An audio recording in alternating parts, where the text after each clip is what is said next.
نحمده ونصلي ونسلم على رسوله الکریم وعلى آلہ واصحابہ اجمعین، اما بعد۔ محترم حضرات، آج کا ہمارا جو سبق ہے اس میں مریض کی نماز کے بارے میں بیان کیا جائے گا کہ مریض کس طریقے کا ہو تو اس کو نماز پڑھنے میں رخصت ہے۔ جو کھڑا ہو کے نماز پڑھنے پر قادر نہ ہو، قدرت نہ رکھتا ہو، اس سے قیام جو ہے وہ ساقط ہو جاتا ہے۔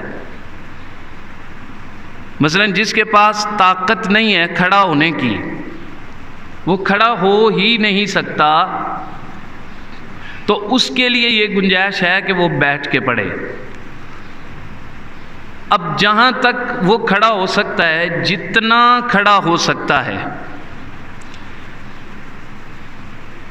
10 سیکنڈ کے لیے ہو سکتا ہے تکبیر اولیٰ اللہ اکبر، یعنی یہ صرف کھڑا ہو کے کر سکتا ہے۔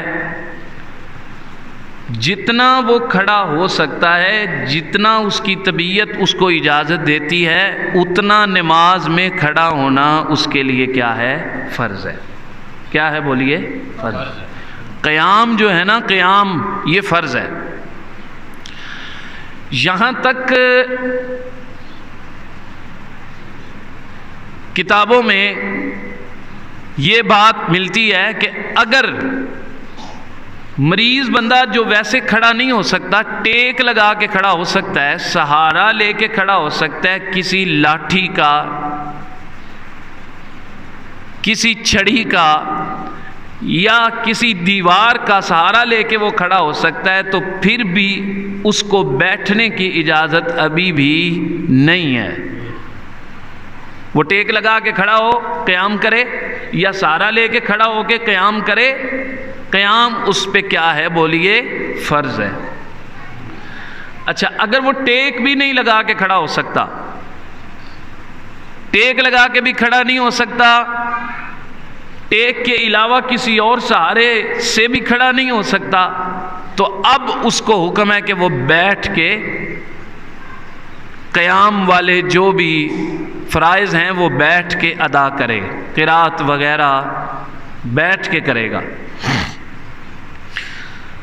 اب بیٹھنے میں بھی بعض اوقات یہ ہوتا ہے کہ بندہ بیٹھ کے صحیح سجدہ کر سکتا ہے، بیٹھ کے سجدہ صحیح کر سکتا ہے، رکوع بھی کر سکتا ہے، سجدہ بھی کر سکتا ہے بیٹھ کر، لیکن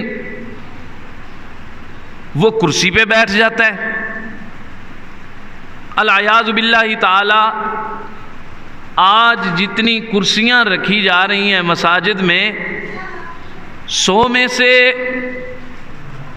5% آپ کر لیں کہ سیریس مریض ہوں گے واقعہ ہی کرسی پہ بیٹھنے والے، باقی 95% ایسے لوگ ہیں جو بیٹھ کے نماز پڑھ سکتے ہیں۔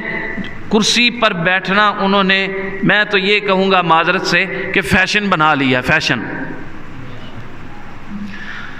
اگر بندہ بیٹھ کے رکوع اور سجود کر سکتا ہے تو پھر وہ کرسی پہ بیٹھ کے اشارے کے ساتھ نماز نہیں پڑھ سکتا۔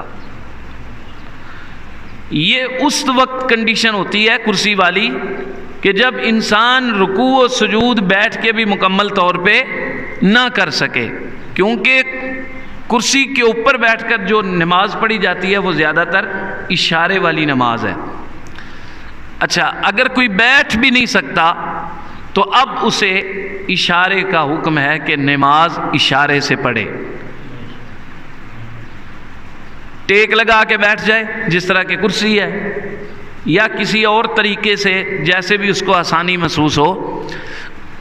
پھر اگر وہ اتنے سہارے پہ بیٹھ بھی نہیں سکتا، یہ اسلام کا حسن ہے۔ سبحان اللہ کہیے ذرا، محبت سے کہیے سبحان اللہ۔ یہ اسلام کا حسن ہے۔ اگر وہ سہارے کے ساتھ بھی نہیں بیٹھ سکتا، اب ہے کہ لیٹ کے پڑھ لے، لیٹ کے اشارے کے ساتھ نماز پڑھے۔ تو لیٹے کس طریقے سے؟ مستحب یہ ہے کہ وہ قبلے کی طرف اپنی ٹانگیں کرے لیکن پیر سیدھے قبلے کو نہ کرے. ایسے جیسے بندہ کھڑا ہوتا ہے نا تو اس کی انگلیوں کا رخ قبلے کی طرف ہوتا ہے. لیٹے ایسے پیچھے ایک یا دو تکیے رکھ لے, تھوڑا سا اونچا ہو جائے, اور اس طریقے سے کہ پاؤں کی انگلیوں کا رخ قبلہ کی طرف ہو. اب وہ اشارے سے نماز پڑھ لے, اللہ کریم اس کی نماز قبول فرمائے گا. اس سے آپ ایک بات کا تو اندازہ لگا ہی رہے ہوں گے کہ نماز اتنا اہم فرض ہے کہ جو لیٹ کر بھی پڑھے, اگر پڑھ سکتا ہے تو لازمی پڑھے, معاف پھر بھی نہیں ہے. ایسا اہم فرض ہے یہ, اور یہ فریضہ ہے.